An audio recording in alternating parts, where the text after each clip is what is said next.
Hello, bachcho. Let's read the question. The question says that automobile tires are inflated to about 30 pound per inch square, whereas bicycle tires are inflated to 90 to 115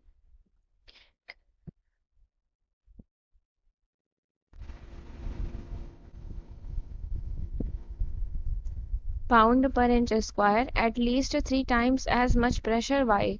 यानी कि यहाँ पर आपको दिया गया है कि जो ऑटोमोबाइल टायर्स हैं वो इन्फ्लेट करते हैं कितना 30 पाउंड पर इंच स्क्वायर तक, जबकि जो बाइसिकल टायर्स हैं वो 90 से 115 पाउंड पर इंच स्क्वायर तक इन्फ्लेट करते हैं। यानी कि at least 3 times as much pressure, 3 गुना ज़्यादा प्रेशर लग रहा है इन कंपैरिजन टू ऑटोमोबाइल। तो ऐसा क्यों होता है?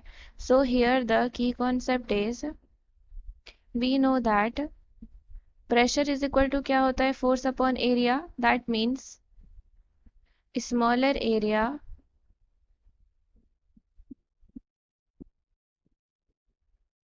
Produce high pressure.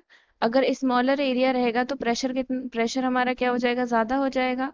और सिमिलरली अगर हमारा एरिया ज़्यादा होगा तो जो प्रेशर होगा वहां पर वो हमारा क्या हो जाएगा? कम हो जाएगा।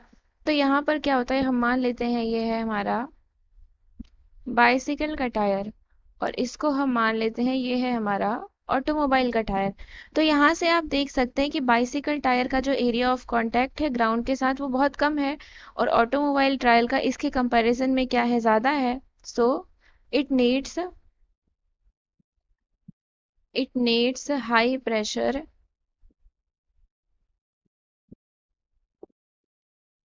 To balance the weight of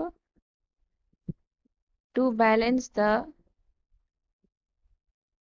weight of bicycle and the rider.